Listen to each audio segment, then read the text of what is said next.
प्रिय श्रद्धालुओं, जय श्री कृष्णा, जय श्री राम, जय श्री राधे राधे, जय श्री महाकाली। इस प्रवचन में आपको श्रवण कराएंगे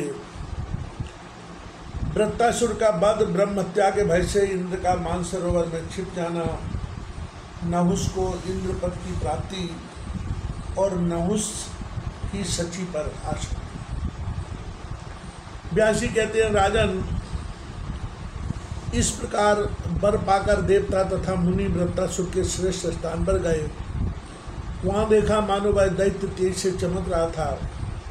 वह ऐसा प्रबल जान पड़ता था मानो त्रिलोकी को भस्म कर देगा और देवता इसके ग्रास बन जाएंगे। तब वे लोग वृत्तासुर के समीप जाकर प्रिय वचन कहने लगे। उन्होंने देवताओं का कार्य सिद्ध करने के लिए साम नीति का आश्रय लिया था, अतएव उनके मुख से बड़ी ही सरस वाणी निकल रही थी।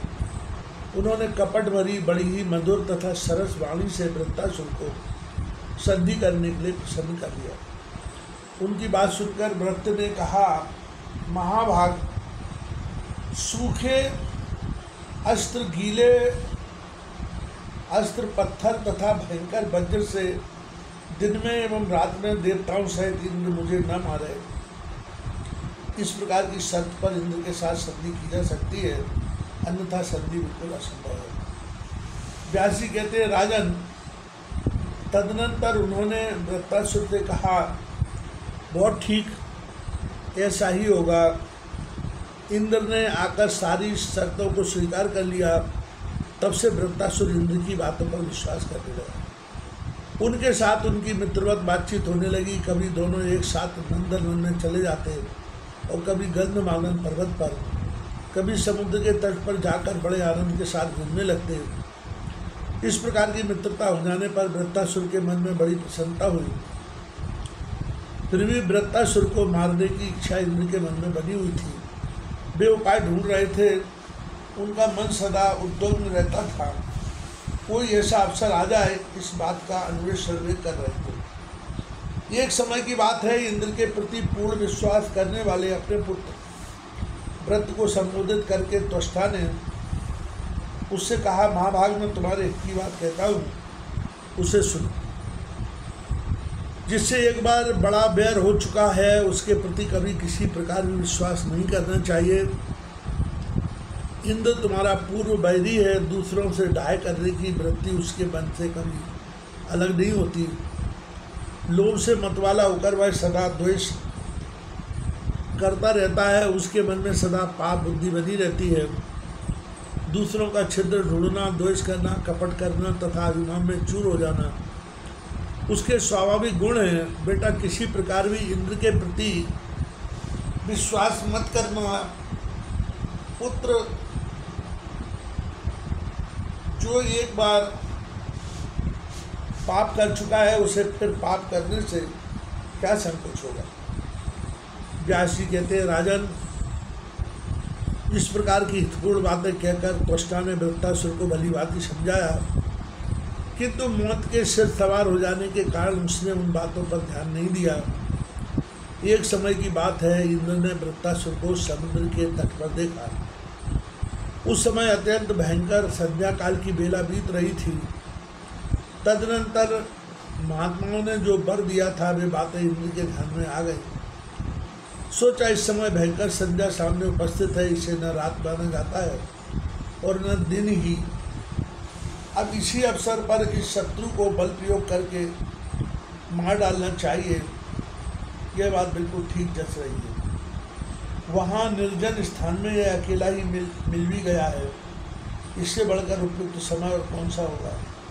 यूँ मन ही मन विचार करके इंद्र ने उसे तुरंत मार डालने का विचार किया, परंतु उनके मन में इस प्रकार की चिंता उठने लगी कि शत्रु को मैं कैसे मारूं, क्योंकि आगे है। इंद्रियों सोच रहे थे कि समुद्र में बहते हुए पानी के फैन पर देवराज की दृष्टि पड़ी। वह फैन ऐसा जान पड़ता था मानो पर्वत का टुकड़ा हो।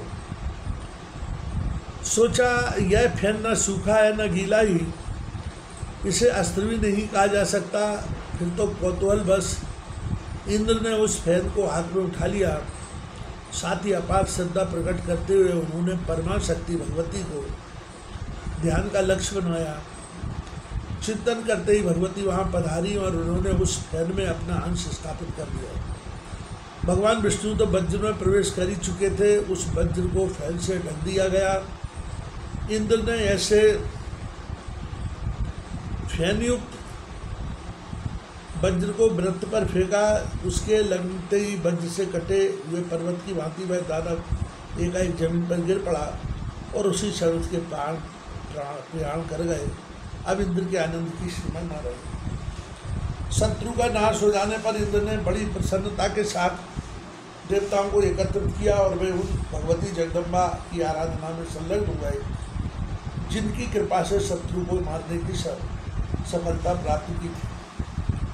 अनेक प्रकार के स्तोत्रों का उच्चारण करके वे देवी को प्रसन्न करने लगे।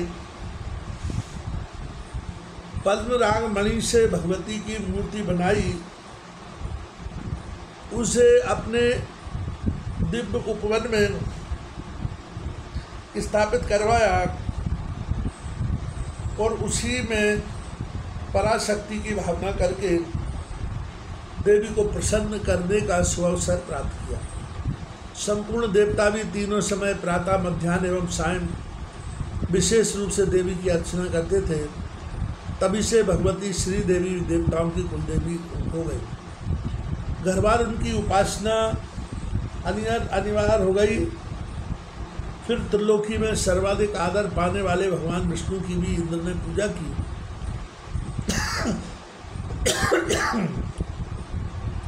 महान पराक्रमी वृत्तासुर देवताओं के लिए बड़ा ही भयंकर था। उसके मर जाने पर देवगण प्रसन्न हो गए। सुखदायी पवन चलने लगा। गंधर्व, यक्ष, किन्नर और राक्षस और किन्नर सबके सब उत्सव मनाने लगे। इस प्रकार पराशक्ति के प्रवेश किए हुए फैन द्वारा वृत्तासुर को मारने में इंद्र बड़ी सुगमता से सफलता प्राप्त कर सके।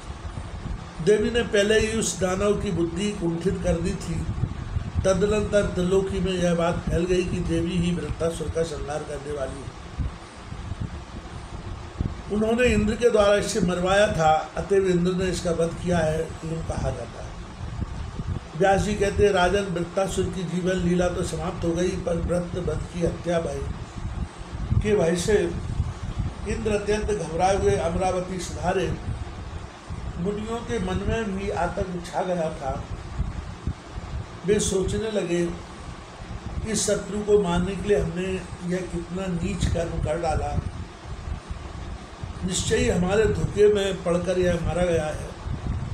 आज इस इंद्र के संपर्क में आने पर हम जो मुनि कहलाते हैं, वह मुनि शब्द ही व्यर्थ हो गया।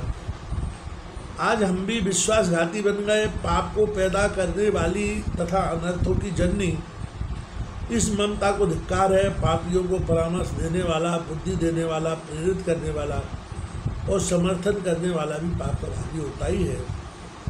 धर्म, अर्थ, काम और मोक्ष, इन चार पदार्थों में धर्म एवं मोक्ष ये दो ही सार व्यर्थ है पदार्थ है, सो नष्ट हो गए। इस प्रकार की मानसिक चिंता से अत्यंत संतप्त होकर वे मुनि लोग भी अपने आश्रम पर चले गए।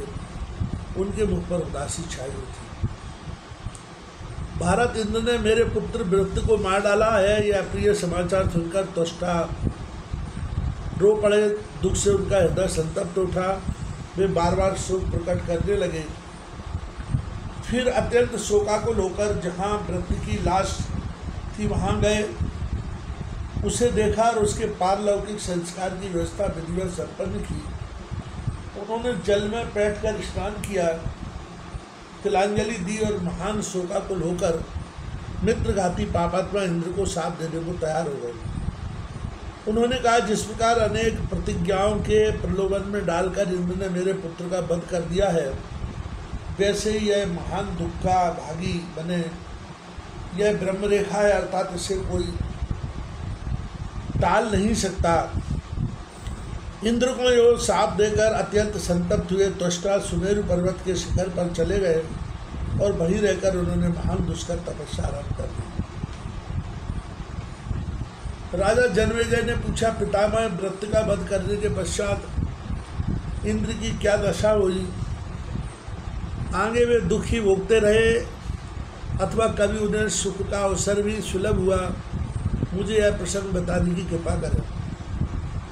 व्यास जी कहते हैं, महाभाग प्राणी को अपने किए हुए शुभाशुभ कर्मों का फल अवश्य भोगना पड़ता है। यह नियम देवता, दानव और मानव सभी के लिए अनिवार्य है। कोई बलवान हो अथवा दुर्बल, उसके द्वारा जो भी थोड़ा सा बहुत या बहुत कर्म बन गया है, उसका फल भोगना उसके लिए सर्वथा अनिवार्य है। इस संसार में प्राय देखा जाता है कि अच्छे समय पर सभी अपने बन जाते हैं, परंतु जब देव प्रतिकूल हो जाता है तब कोई किसी का सहायक नहीं होता। दुर्भाग्य के अवसर पर माता पिता, भाई, स्त्री, सेवक, मित्र अथवा पुत्र, इनमें से किसी के द्वारा भी कोई सहायता नहीं मिलती। कर्ता कोई पाप और पुण्य के फल भोगने पड़ते हैं, यह सर्वथा सिद्ध है। व्रत वध के बाद सब लोग अपने अपने स्थानों पर चले गए। उस समय इंद्र का तेज बिल्कुल क्षीण हो गया था। वह इंद्र ब्रह्मघाती है, यूँ धीरे धीरे कहकर संपूर्ण देवता उनकी निंदा करने लगे। कौन ऐसा व्यक्ति है जो प्रतिज्ञा पूर्वक सत्य वचन से बध जाने पर भी अपने विश्वस्त एवं मित्र बने हुए मनुष्य के प्राण हरण में उद्यत हो जाए। यह बात देवताओं के समाज में, दिव्य उपवन में तथा गंधर्वों की गोष्ठी में सर्वत्र विस्तार के साथ फैल गई। सब लोग कहने लगे, व्रत वध की कामना में फंसकर इन्होंने यह कैसा दुष्कर्म कर डाला। अपनी कीर्ति नष्ट करने वाली तरह तरह की बातें इंद्र भी सुनते रहे। जगत में जिसकी कीर्ति नष्ट हो गई, उस व्यक्ति के कलुषित जीवन को धिक्कार है। रास्ते में जाते हुए ऐसी व्यक्ति को देखकर शत्रु हंस पड़ते हैं। इंद्र धूम्न राजर्षि माने जाते थे, उन्होंने कुछ भी पाप नहीं किया था, किंतु कीर्ति नष्ट हो जाने के कारण वे भी स्वर्ग से धकेल दिए गए। फिर जो स्वयं पाप कर्म कर चुका है वह कैसे नहीं गिरेगा। राजा ययाति भी बहुत थोड़े अपराध पर स्वर्ग से बहिष्कृत कर दिए गए थे। ऐसे एक राजा थे जिन्हें 18 युगों तक करकट की योनि में रहना पड़ा। संपूर्ण सिद्धियों के घर में रहते हुए भी इंद्र के मन में शांति नहीं थी। वे सभा में बिल्कुल बैठते ही नहीं थे। वे भय से घबराकर जोर जोर से श्वास लिया करते थे और कभी कभी मूर्छित भी हो जाते थे। यह स्थिति देखकर इंद्राणी ने उनसे पूछा, प्रभु आपका भयंकर शत्रु तो मार ही डाला गया, फिर आप इतने भयभीत क्यों हैं? शत्रु पर विजय प्राप्त करने वाले स्वामी कौन सी चिंता आपको बेचैन कर रही है? लोकेश, आप एक साधारण प्राणी की भांति क्यों लंबी लंबी सांसें खींचते हुए सदा सोच में डूबे रहते हैं? दूसरा, कोई बलवान शत्रु तो दिखता भी नहीं जिससे आप इतने चिंतातुर हो गए। इंद्र ने कहा, रागी,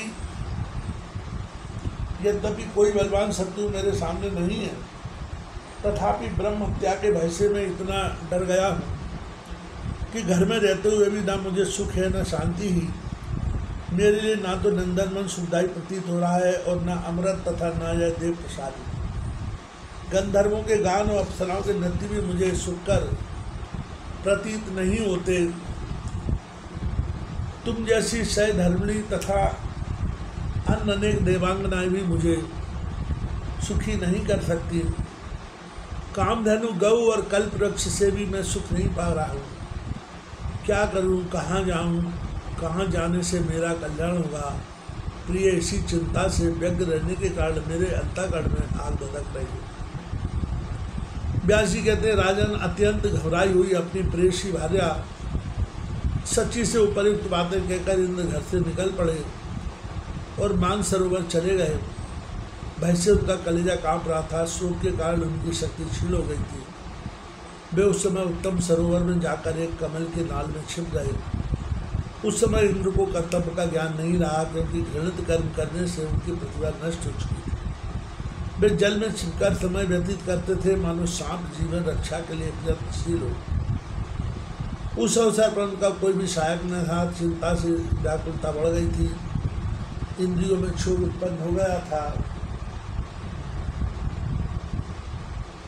राजन, जब ब्रह्म हत्या के भय से दुखी होकर इंद्र वहाँ से चले गए तब देवताओं का मन चिंता से अत्यंत संतप्त हो गया। अनेक प्रकार के उत्पात होने लगे। उपद्रवों से अभिभूत सारे जगत में कोई शासक नहीं रहा। मेघों ने पानी बरसाना बंद कर दिया। पृथ्वी में धान उपजाने की शक्ति नहीं रही।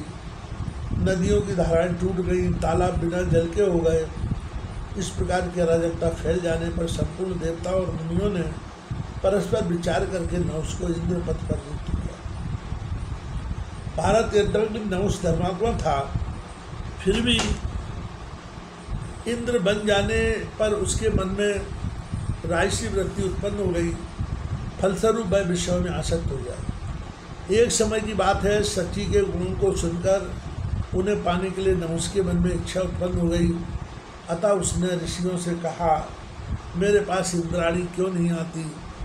देवताओं, आप संपूर्ण लोगों ने ही इस समय मुझे इंद्र बनाया है, अतः मेरी सेवा करने के लिए सची को ही यहाँ भेजें। इस अवसर पर देवताओं और मुनियों को सम्यक प्रकार से मेरा प्रिय कार्य करना चाहिए, क्योंकि मैं उनका इंद्र, संपूर्ण लोक पर मेरा शासन है। अतः मुझे प्रसन्न करने के लिए सच्ची शीघ्र ही मेरे महल में आ जाए। नहुष की यह दोषपूर्ण बात सुनकर देवताओं और ऋषियों के मन में चिंता के कारण घबराहट उत्पन्न हो गई। वे इंद्राणी के पास गए और मस्तक झुकाकर कहने लगे, इंद्राणी जी, दुरात्मा नहुष अब आपको पानी की इच्छा प्रकट कर रहा है। उससे कुपित होकर हमसे यह वचन कहा है कि जो सच्ची को यहाँ भेज दो। उसके अधीन रहने वाले हम कर ही क्या सकते हैं, क्योंकि इस दुरात्मा को इंद्र बना दिया गया है। देवताओं और ऋषियों द्वारा नहुष की यह अप्रिय बात सुनकर सच्ची का मुख मूंझा गया। वे बृहस्पति जी से कहने लगी, ब्रह्मन, मैं आपकी शरण में आई हूँ, नहुष से मेरी रक्षा कीजिए। बृहस्पति जी ने कहा, देवी, पापन नहुष से तुम किंचित मात्र भय मत करो। बट से सनातन धर्म का परित्याग करके मैं तुम्हें उसके पास नहीं जाने दूंगा। शरण में आए हुए दुखी व्यक्ति को जो नीच मानव आश्रय नहीं देता, उसे युग पर्यंत नरक की यातना भोगनी पड़ती है। प्रथु श्रोणी, तुम शांत चित्त होकर विराज रही हो, मैं कभी भी तुम्हारा त्याग नहीं करूँगा।